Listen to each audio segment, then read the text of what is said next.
JCAC community, welcome back to our channel. My name is Alex Murphy and I'm a therapist with JCAC. Today we will discuss setting boundaries with your in-laws. We all know that getting together with family and in-laws can be stressful. Luckily, I have a couple tips that will get you through the holiday season with your family like a pro. We're going to go over 4 tips today, but before we get started, I want to thank you for your support and let you know that it goes a long way to spread mental health education and awareness. To join our community, like and subscribe and leave a message of hope to someone, or let us know how the community can support you with more tips like these. Alright, so we're going to go ahead and get started using a Thanksgiving example for this video because it's probably fresh on everyone's mind. Let's say your mother-in-law brings an apple pie to dinner when you specifically told her you'd make one this year.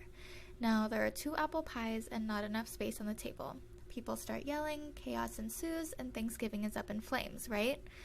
Let's break this down with tip number 1 on how to set boundaries with in-laws. Alright, tip number 1 is understanding feelings.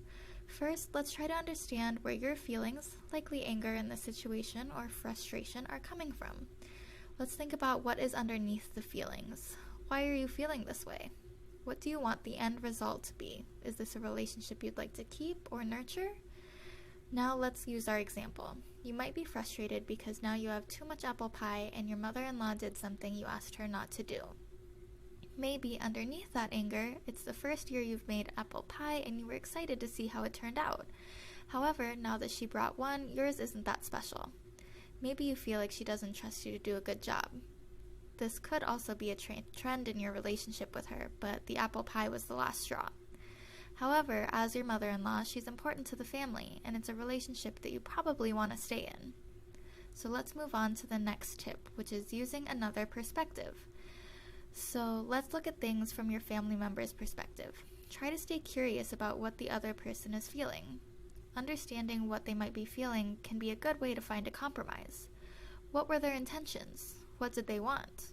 In this example, maybe your mother-in-law can't eat sugar and didn't want to force you to make your pie without sugar, so maybe she made her own. This tip doesn't mean anyone is specifically right or wrong. We are just trying to understand the intentions to help solve a problem in the future. Which leads us to tip number 3. Communicate effectively. Once you've figured out what everyone might be feeling in the situation, it's important to communicate it to your family member. Communicating directly can be scary for a lot of people, so keeping it short and to the point can be really helpful. I like to use a little template that goes, "Hey, family member, I like blank about something that you're doing, but when you blank, it makes me feel blank because blank." So, using our example, I'd say, "Hey, mother-in-law, you know I love your apple pie, but when you bring apple pie to Thanksgiving, it makes me feel like you don't believe in me because you knew I'd planned to make apple pie this year. I'm wondering in the future if we can switch off years for apple pie." This template brings up feelings and lets your family member know why you're asking them to change their behavior. And lastly, it's important to remember the big picture. The point of the holidays is to get together and have fun spending time with loved ones. If you're feeling upset with a loved one's behavior, you'll be stressed instead of jolly. Your family member might not even know that their behavior is affecting you. Letting them know gently can be an effective way to make sure everyone is having a good time, which is hopefully everyone's end goal. These tips are just the beginning of forging a great relationship with those in-laws. I hope you found this helpful. Let us know how this helped or what else you'd like to learn about in the comments below.